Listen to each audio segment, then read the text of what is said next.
Next आता है आपका the state of infrastructure in India.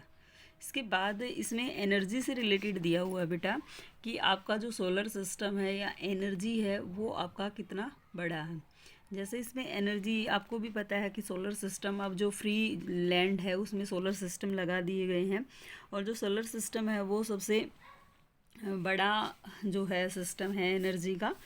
तो इसमें आपको पता होना चाहिए कि जो आपकी एनर्जी है वो कमर्शियल और नॉन कमर्शियल दोनों होती हैं। तो कमर्शियल जो वाणिज्य का मतलब है कि जो बिक्री से रिलेटेड है, और नॉन कमर्शियल जिसको बेचा ना जाए, केवल अपने यूज़ कंजम्पशन के लिए यूज़ किया जाए।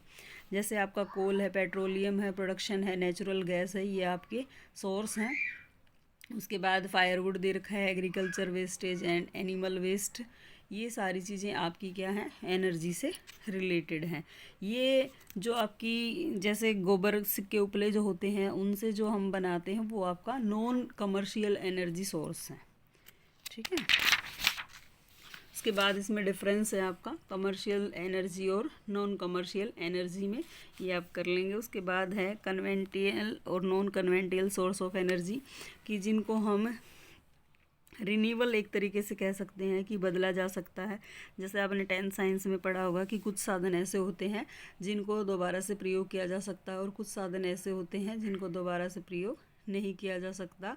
या आपका ये लगा सकते हैं कि जो खर्चे से संबंधित होते हैं और बिना खर्चे से संबंधित हैं। जैसे आपका कन्वेंटियल में आपका आ जाएगा कोल, पेट्रोलियम, नेचुरल गैस और इलेक्ट्रिसिटी, जिनके लिए आप पेमेंट करनी पड़ती है आपको। और नॉन कमर्शियल सोर्सेज में दे रखा है कि वो सोर्सेज हैं जिनकी हमने डिस्कवरी की है कुछ सालों में, जैसे सोलर से एनर्जी है, वाइंड एनर्जी है, और बायो गैस है, बायोमास से रिलेटेड। ठीक है। अब इसमें अलग अलग दिया हुआ है सिस्टम कि कोल जो है वो किस तरीके से काम कर रहा है। इंडिया जो है वो सबसे लगभग ज़्यादा उत्पादन करता है कोयले से रिलेटेड। 1950-51 में जो है इसका उत्पादन 3 to 8 लाख था, और अभी इंक्रीज होके 6,764 हो गया है। उसके बाद आपका पेट्रोलियम दे रखा है कि पेट्रोलियम का उत्पादन, पता है आपको पेट्रोलियम हम दूसरे देशों पे सबसे ज़्यादा डिपेंड करते हैं कि पेट्रोल के लिए, कि बाहर से जो है दूसरे देशों से मंगाया जाता है और इसकी खपत सबसे ज़्यादा है। उसके बाद है नेचुरल गैस है।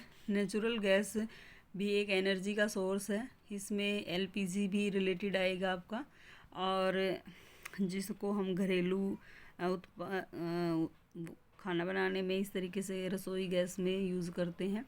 और इसका जो मेन रिजर्व है नेचुरल गैस का, वो मुंबई, गुजरात और त्रिपुरा, आंध्र प्रदेश, तमिलनाडु, राजस्थान में है। ठीक है।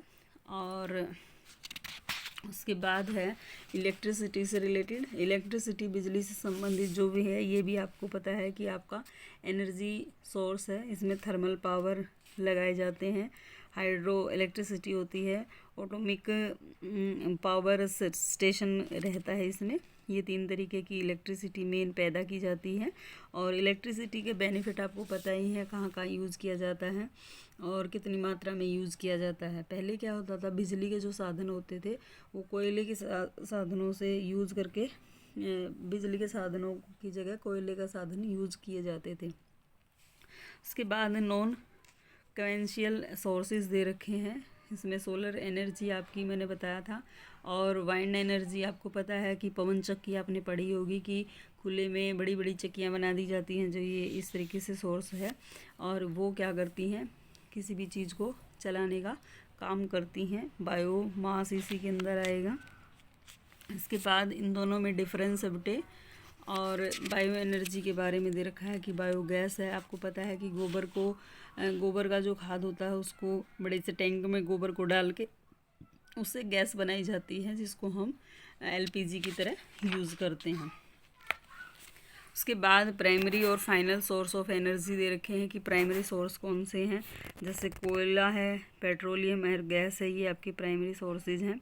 और फाइनल सोर्सेज जो हैं इलेक्ट्रिसिटी वगैरह से रिलेटेड जो हैं आपके फाइनल सोर्सेज हैं। उसके बाद इसने देखा है कि जो पैटर्न है एनर्जी का कंजम्पशन का, वो किस तरीके से किया जाता है इंडिया में। तो एनर्जी आपको पता है कि इलेक्ट्रिसिटी के रूप में भी की जाती है, आपका पेट्रोलियम के रूप में भी की जाती है, दोनों तरीके से ही बाकी सभी चीज़ों को यूज़ किया जाता है। इसमें कॉमन जो यूनिट यूज़ की जाएगी आपकी MTOE है, million ton of oil equivalents. ठीक है, ये याद रख लेना, फुल फॉर्म है इसकी। उसके बाद आपका सेक्टर के आधार पर कंजम्पशन दे रखा है कि प्राइमरी सेक्टर में कितना होता है, सेकेंडरी में कितना है, और ओवल जो सर्विसेज में कितना है। ये आपको परसेंटेज याद करनी पड़ेगी, जैसे 22% दे रखी है और ट्रांसपोर्ट में 21% दे रखी है। इस तरीके से अलग अलग परसेंटेज आपको याद करनी पड़ेंगी। Thank you to all of you.